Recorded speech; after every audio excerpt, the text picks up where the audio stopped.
അഹമ്മദാബാദിൽ air India വിമാനം തകർന്നു വീണ സ്ഥലം പ്രധാനമന്ത്രി നരേന്ദ്രമോദി സന്ദർശിച്ചു. ഇന്ന് രാവിലെ ഗുജറാത്ത് മുഖ്യമന്ത്രി ഭൂപേന്ദ്രഭായ് പട്ടേൽ, കേന്ദ്ര വ്യോമയാന മന്ത്രി Rammohan Naidu, Air India CEO, അപകടത്തെക്കുറിച്ച് അന്വേഷിക്കുന്ന വിവിധ തലത്തിലുള്ള ഉദ്യോഗസ്ഥർ എന്നിവർ പ്രധാനമന്ത്രിക്കൊപ്പം ഉണ്ടായിരുന്നു. അപകടം സംബന്ധിച്ച് അന്വേഷണം നടത്തുന്ന ഉന്നത ഉദ്യോഗസ്ഥരുമായും ആരോഗ്യ പ്രവർത്തകരുമായും പ്രധാനമന്ത്രി കൂടിക്കാഴ്ച നടത്തി.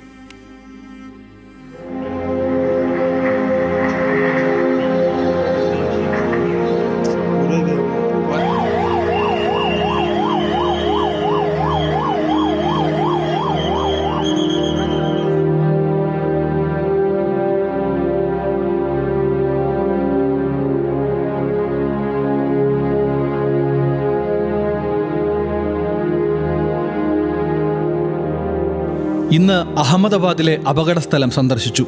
അപകടസ്ഥലത്തെ ദൃശ്യം ദുഃഖകരമാണ്. രക്ഷാപ്രവർത്തനത്തിനായി അക്ഷീണം പ്രവർത്തിക്കുന്ന ഉദ്യോഗസ്ഥരെയും സംഘാംഗങ്ങളെയും കണ്ടു. സങ്കല്പിക്കാനാകാത്ത ഈ ദുരന്തത്തിൽ പ്രിയപ്പെട്ടവരെ നഷ്ടപ്പെട്ടവരോടൊപ്പമാണ് ഞങ്ങളുടെ ചിന്തകൾ. അപകടസ്ഥലവും പരിക്കേറ്റവരെയും സന്ദർശിച്ച ശേഷം പ്രധാനമന്ത്രി എക്സിൽ കുറിച്ച വാക്കുകളാണ് ഇത്.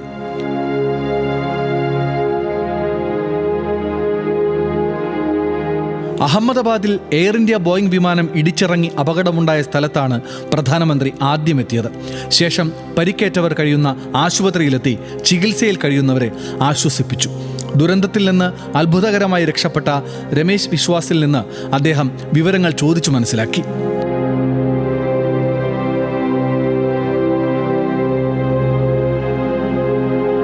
പരിക്കേറ്റവരെയും അവരുടെ ബന്ധുക്കളെയും ആശ്വസിപ്പിച്ച പ്രധാനമന്ത്രി വിമാന ദുരന്തത്തിൽ മരിച്ച മുൻ ഗുജറാത്ത് മുഖ്യമന്ത്രി വിജയ് രൂപാണിയുടെ ഭാര്യ അഞ്ജലി രൂപാണിയെയും കണ്ടു. ശേഷം പ്രധാനമന്ത്രിയുടെ അധ്യക്ഷതയിൽ ഉന്നതതല യോഗം ചേർന്നു. അപകടം സംബന്ധിച്ച് അന്വേഷണം നടത്തുന്ന ഉന്നത ഉദ്യോഗസ്ഥരും ആരോഗ്യ പ്രവർത്തകരും യോഗത്തിൽ പങ്കെടുത്തു.